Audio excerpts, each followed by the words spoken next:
I spent most of my life thinking my father didn't give a damn about me. He wasn't there for birthdays, didn't show up to school recitals, didn't call when I had the flu, or when I won that writing contest in 10th grade. He just wasn't there. According to my mom, he walked away. She said he left when I was 8, sent one check, then disappeared. But she never said it with anger. It was always just a sigh, a shrug, like she'd already processed the heartbreak, like she was past it, even if I wasn't. Still, she made sure I didn't forget. Anytime I brought him up, she'd drop the same lines. He chose himself over you. You don't need someone like that in your life. I'm the only parent who ever truly showed up. And I believed her. Of course I did. She was there. She showed up to every parent-teacher meeting, every school event. She worked 2 jobs, skipped vacations, never bought anything for herself unless it was secondhand. She'd come home exhausted and still sit by my bed when I couldn't sleep, hold my hand when I couldn't breathe. Once, I had a panic attack so bad I locked myself in the bathroom. She stayed outside the door for an hour, just humming softly. Didn't even knock. Just waited. So yeah, she was complicated, but she was present. And when you're a kid, presence feels like proof. When I turned 22, I stopped asking about him. Not because I stopped wondering, but because I got tired of the silence that came after. Or worse, the same old lines, recycled blame, like a script she'd memorized. One night, after a long shift, I came home to find her sitting at the kitchen table. She had this tired look, half a glass of wine, and bills spread out like a game she was losing. I asked if she needed help. She smiled and said, "You helped by not becoming like him." That hit harder than I expected. I wasn't even thinking about him when I asked. But that's how it always went. Any road I tried to take toward understanding him, even just a little, ended with guilt. Like wondering about your dad meant betraying your mom. So I buried it, packed all my questions in a box labeled useless, and shoved it into the back of my mind. Life kept going. I graduated, got a job writing ad copy for companies I didn't care about, got my own apartment, dated a few people.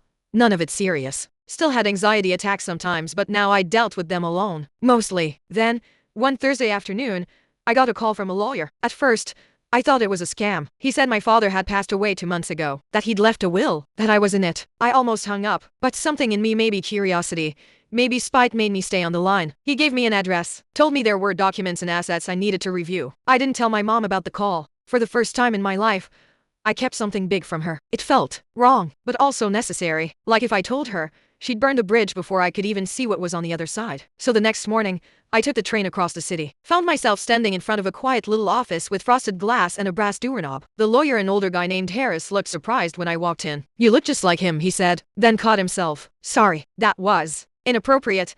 He handed me a folder. Inside were bank statements, dozens of them, years worth. And every single month, there was a deposit labeled with my name. I stared at the statements for a long time. Rows and rows of transactions, each one dated, neat, and consistent. The first one was from the month he left. Then another, and another, every single month, sometimes even twice. The amounts weren't huge, but they added up. Private school tuition, medical bills, even a few wire transfers marked for camp and school supplies, and all of them went to an account in my mother's name. Harris cleared his throat gently, like he'd seen this moment before. "Your father," he said, "wasn't good with words, but he always said he wanted to make sure you had what you needed."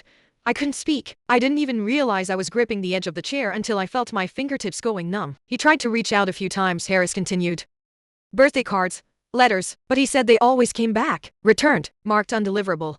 I felt something inside me start to crack. Not break, crack. Because cracks let light in, and what I was seeing now didn't match the story I'd lived with for so long. "You okay?" Harris asked. I nodded.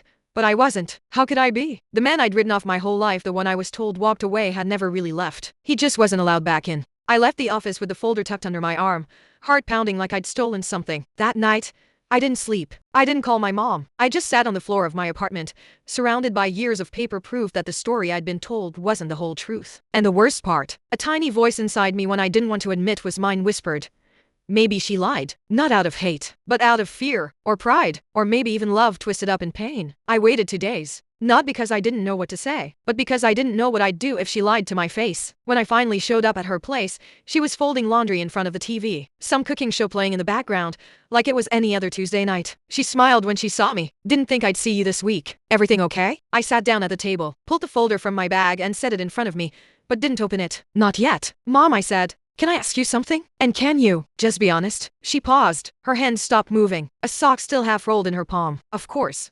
Why did Dad leave?" There it was, the question that had hovered over my life like a ghost for 20 years, finally spoken out loud. She looked at me for a long time, then sat down across from me. Her smile was gone, so was the warmth in her eyes. Not anger, not sadness, just something heavy. "I told you," she said. "He left, chose himself. I nodded slowly, then opened the folder, flipped through a few pages, turned it toward her. Her eyes barely scanned them before she looked away, but her face changed. Not surprise. Recognition. Like she already knew what I'd found. She didn't say anything, didn't deny it, didn't ask where I got it. Why didn't you ever tell me? I asked. My voice was steady, but my throat felt tight. She reached for the remote, muted the TV. He left, she said again, but this time her voice cracked. Maybe not with money, but emotionally. He was gone. I couldn't count on him. I waited. You want to know the truth? She said, leaning back like the words were too heavy to hold upright. I didn't want you waiting for someone who wasn't coming back. I didn't want you building your life around hope. I thought if I gave you a clean break, you'd be stronger for it.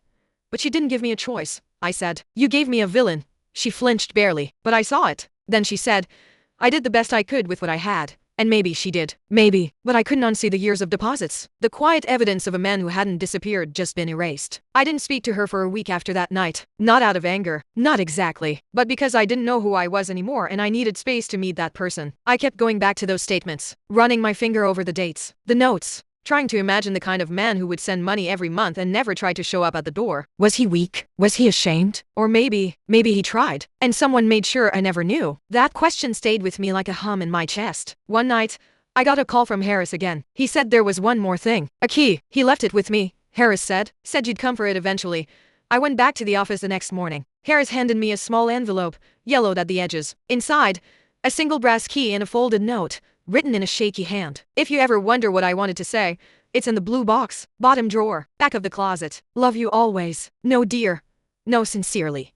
Just that. I found the apartment easily. Small, clean, quiet. The kind of place you get when you've stopped trying to impress anyone but yourself. His name was still on the mailbox. Inside, the air smelled like books and aftershave, familiar in a way that made my throat close up. There were pictures. Me as a baby, as a kid, school photos. He'd kept all of them. And in the closet, buried behind old coats and a folded beach chair, I found the blue box. Inside, a stack of birthday cards, never mailed. Letters, addressed to me. Dozens. A drawing I made when I was 5 with Dad written in crooked letters at the top. And a small music box. The kind I used to fall asleep to when I was little. I opened one letter. His handwriting was messy, but familiar. Like something I'd always known but never seen. You probably hate me. I get it. I would too. But I never stopped caring. I just didn't know how to fight for you without hurting your mother more. And I didn't want you caught in the middle. I thought staying away would protect you. I think I was wrong. I sat on the floor and cried until I couldn't see the words anymore. He didn't just leave me. He was pushed away. And now, all I had were the pieces. The next time I saw my mom, it was a Sunday. She was cooking. The smell of garlic filled the apartment, like it always did when she didn't know how to say something and use food instead. I stood in the doorway for a long time before I spoke. I found the letters, I said. She turned off the stove. Didn't look at me right away. I figured you would, she said quietly. We sat in silence for a while. No confrontation. No screaming. Just two people who had loved the same man in different ways and both lost him for different reasons. I think he was trying, I finally said. Not always the right way. But he didn't forget me. She nodded. Then, barely above a whisper, I didn't know how to let him be in your life without letting him back into mine. I didn't answer, because I understood, and I hated that I understood. Some griefs are messy. Some truths don't come with apologies. Later that night, I went home and opened the rest of the letters. Some were funny, some rambling. One had a concert ticket stapled to it from a show he always wanted to take me to. And then there was one dated just a few months ago. I don't know if I'll ever get to see you again. But if you ever read this, I hope you know I loved you in every way I knew how. Even from far away. Especially from far away. That's when I realized he'd never stopped being my father. He was just invisible in all the ways no one thought to check. I didn't burn the letters. Didn't frame them either. I just put them back in the blue box, slid it under my bed. Maybe one day I'll read them again. Maybe not. But now, when people ask about my dad, I don't say he left. I say, it's complicated. And that feels closer to the truth than anything I was ever told.